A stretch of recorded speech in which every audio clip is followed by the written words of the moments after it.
सो hi guys, कैसे हैं आप लोग। आज की वीडियो में हम हैक द बॉक्स प्लेटफॉर्म से ऑप्टिमम मशीन करने वाले हैं एंड मैं ये मशीन मेटास्प्लॉइट की मदद से करने वाला हूँ। अब क्योंकि मैं मेटास्प्लॉइट की मदद से करूँगा तो इस मशीन के अंदर हमारे पास ना तो गेनिंग एक्सेस के अंदर हमें टाइम लगेगा और ना ही हमें प्रिविलेज एस्केलेशन में टाइम लगेगा। सो प्रोबेबली ये वीडियो 5 से 10 मिनट के बीच में ख़त्म हो जाएगी। सो मेरा मोटिव यहाँ पे आपको मेटास्प्लॉइट सिखाना है कि किस तरीके से हम मेटास्प्लॉइट यूज़ करते हैं, एक्सप्लॉइट्स को कैसे सर्च करते हैं, मेटास्प्लॉइट की मदद से हम प्रिविलेज एस्केलेशन कैसे करते हैं। तो बिना किसी देरी के चलिए शुरू करते हैं। मैं टारगेट मशीन को डिप्लॉय करना चाहूँगा अपनी लैब में। जब तक ये डिप्लॉय हो रही है तब तक VPN सेटअप कर लिया जाए।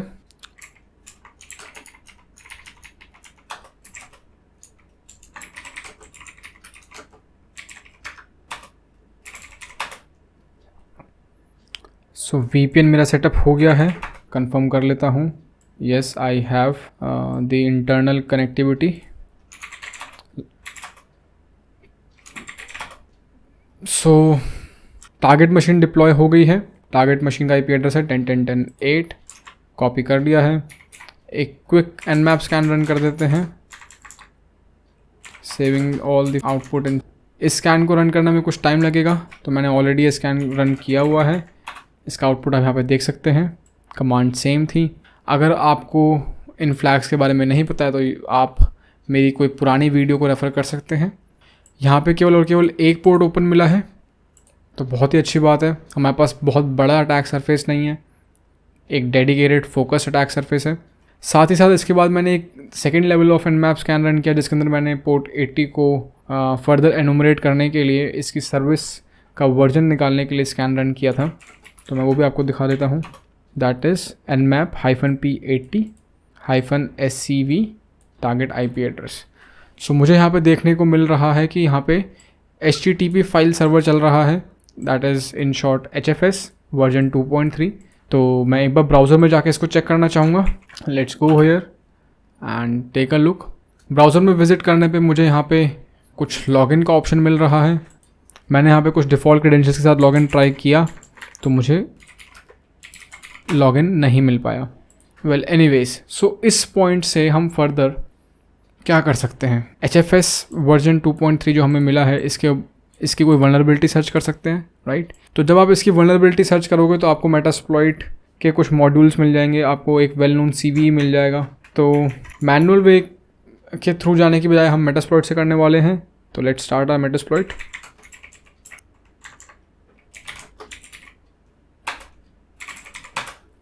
सो यहाँ पे मैंने अपना मेटास्प्लॉइट फ्रेमवर्क स्टार्ट कर लिया है। कमांड बहुत सिंपल है, MSFDB रन। तो मैंने बेसिकली मेटास्प्लॉइट को रन करने के लिए जो बैकएंड पे डेटाबेस चाहिए रहता है उसे भी साथ में स्टार्ट कर दिया है एंड मेटास्प्लॉइट कंसोल को भी साथ में स्टार्ट कर दिया है। सो चलिए यहाँ पे HFS वर्जन 2.3 का एक्सप्लॉइट सर्च करते हैं। Search followed by your keyword that is HFS 2.3 and यहाँ पे मुझे मिलते हैं 2 एक्सप्लॉइट्स। एंड जो दूसरा एक्सप्लॉइट है ये ज़्यादा रेलेवेंट लग रहा है मेरे को, जैसे कि आप यहाँ पे देख सकते हैं Regeto HTTP file server RCE Regeto HFS exec। So probably यहाँ पे मेरे को कमांड एग्जीक्यूशन मिलेगा, कोड एग्जीक्यूशन मिलेगा टारगेट सर्वर पे। तो मैं इसे एक बार ट्राई करके देखना चाहूँगा। सो लेट्स जस्ट टाइप use1। इसे यूज़ करने के लिए हम इसको सेलेक्ट करके भी यूज़ कर सकते थे, like use and paste the exploit that you want to use. This is one way. Another way of doing this is use followed by your serial number. So exploit load कर दिया है। exploit configure करने से पहले मैं एक बारी check करना चाहूँगा कि क्या क्या चीज़ें मुझे यहाँ पे configure करनी है। So required fields कौन कौन सी है। R host target का IP address, let's set R host and target IP address मैं ले आता हूँ यहाँ पे, क्योंकि मुझे बार बार ये कन्फिगर करने की ज़रूरत पड़ेगी R होस्ट। तो मैंने सेट G कर दिया है, that is set globally. R port मेरा 80 ही रहेगा, that is fine. This is also fine. Target URI भी सही है। अब मुझे चेंज करना है मेरा payload option. Windows meterpreter reverse TCP सही है। L होस्ट चेंज करना है। So let's just do set L host to 10 and L port 444 is fine for me. तो अब मैं क्या करूँगा, सिंपली रन टाइप करूँगा। एक्सप्लॉइट मैंने लोड कर दिया, कन्फिगर कर दिया, मॉडिफाई कर दिया, एंड यहाँ पे मैं देख पा रहा हूँ लोकल आईपी मुझे गलत दिखा रहा है। सो प्रॉबेबली कोई गलती करी है मैंने यहाँ पे।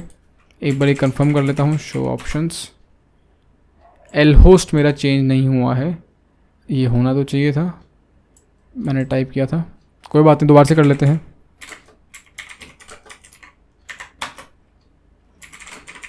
कंफर्म कर लेता हूँ, सेट नहीं हो रहा है।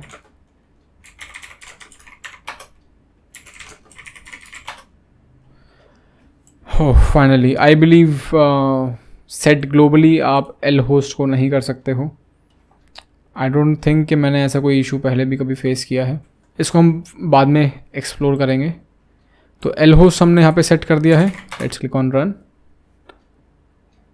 एंड यहाँ पे आप देख सकते हो कि मेरे पास एक रिवर्स शेल आ गया है। सो चेक कर लेते हैं गेट यूआईडी से कि मेरी करंट यूज़र परमिशंस क्या है यहाँ पे। That is optimum कॉस्टास।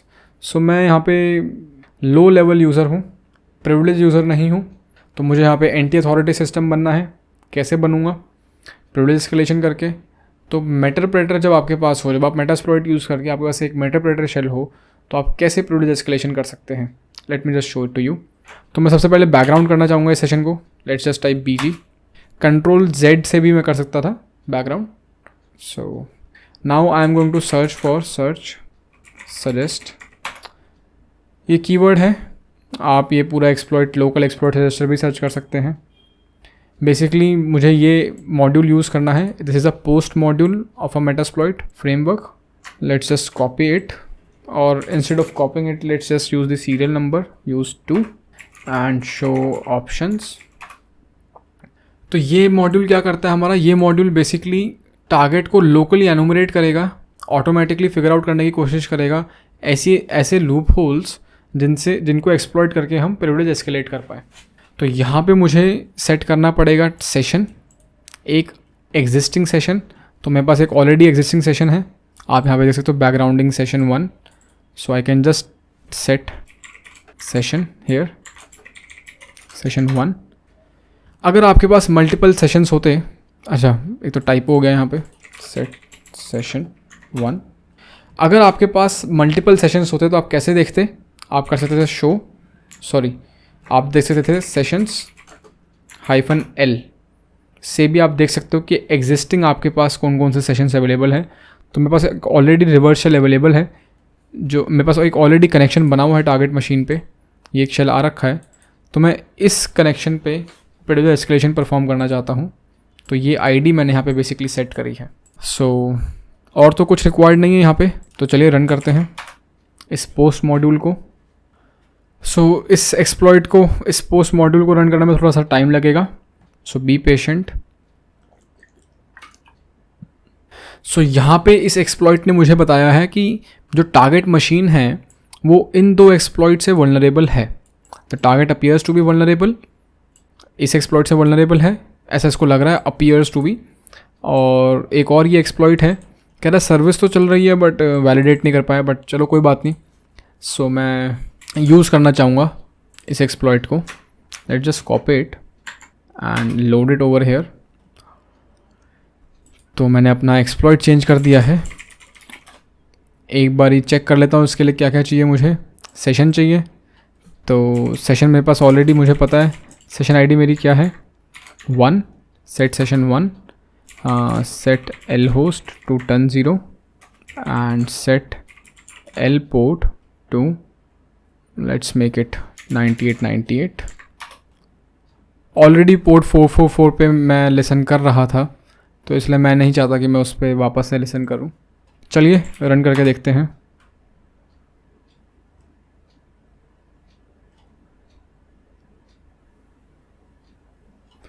एंड यहाँ पे मेरे पास एक मेटाप्रेटर सेशन वापस आ गया है।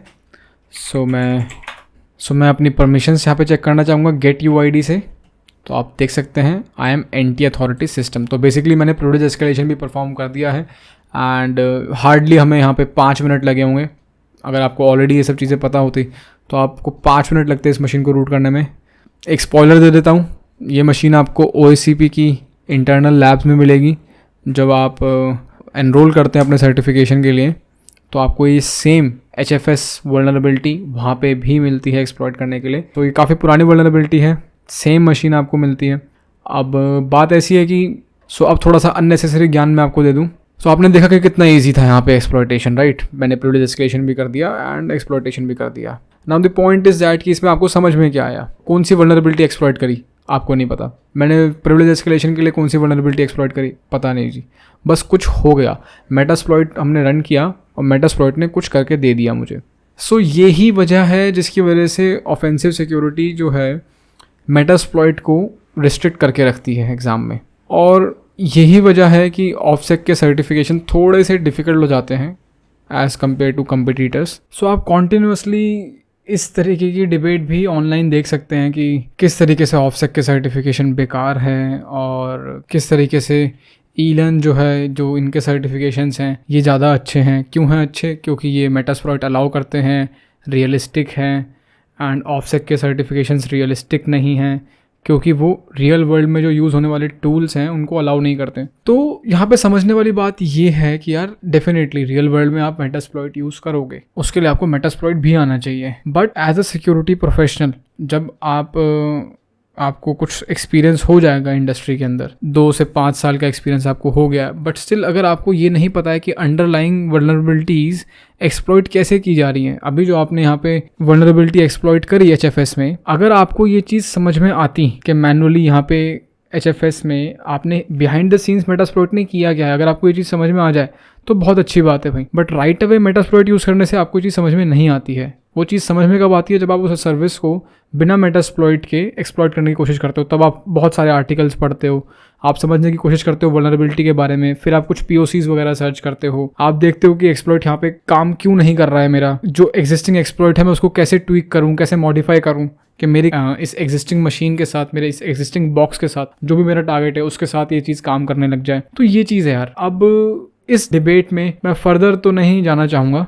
At the end of the day मेरा जो स्टांस है इस रिगार्ड में वो है कि I am in favour with the offsec mindset and offsec methodology that they try to cultivate inside the security professional, कि अगर ऑफसेक सर्टिफाइड है तो उसे मैनुअल एक्सप्लॉइटेशन भी आता ही होगा। That is the thing. इस तरीके की चीज़ें हैं यार। मैं जनरली वीडियोज़ में अवॉइड करता हूँ कि ये अननेसेसरी का जिबर जैबर मैं ना दूँ वीडियोस में, बट कई वीडियोस में नेसेसरी रहता है तो मैंने यहाँ पे ऐड ऑन कर दिया है। जैसे कि मेटास्प्लॉइट की मैंने वीडियो करी। आई जस्ट रियलाइज कि there is not much of value that I have delivered here with respect to the vulnerability that we are trying to exploit. So इसलिए मैंने थोड़ा सा आपको बता दिया। और बाकी जो मैंने आज तक जब भी लाइव सेशंस डिलीवर करे हैं, मैंने क्या ऑब्जर्व किया है कि स्टूडेंट्स को कंटेंट के साथ, जो मेन टेक्निकल कंटेंट होता है उसके साथ साथ इस तरीके की होलिस्टिक नॉलेज की भी रिक्वायरमेंट होती है। What is happening in the industry, okay, how things are working, how cogs are aligned.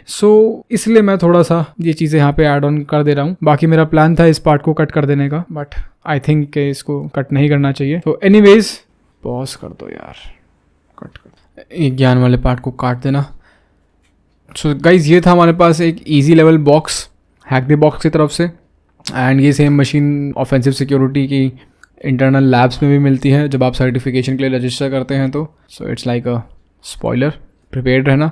मैं आपको सजेस्ट करूँगा कि आप इस मशीन को केवल मेटास्प्लॉइट से नहीं मैनुअली भी एक्सप्लॉइट करना सीखें। प्रॉबेबली मैं एक और कोई नेक्स्ट वीडियो बनाऊँगा जिसके अंदर मैनुअल एक्सप्लॉइटेशन भी कवर करूँगा इसका, but that would be all for the time being. So फटाफट से मशीन कर लीजिए, 5 मिनट लगेंगे आपको ये करने में। फ्लैग्स रीड करिए, सिंपली आप cat root.txt रीड कर सकते हो। यहाँ पे नहीं होएगी डेफिनेटली, मैं हूँ कहाँ पे, डेस्कटॉप पे हूँ। कोस्टास यहाँ पे user.txt मिलेगी मुझे, cat user.txt, बट मैं रीड नहीं करूँगा यहाँ पे, आप कर लेना। फटाफट से इसको सबमिट करो फ्लैग्स को एंड इस मशीन को ऑन करो। So guys, thanks a lot for tuning in. Stay safe, take care and keep hacking.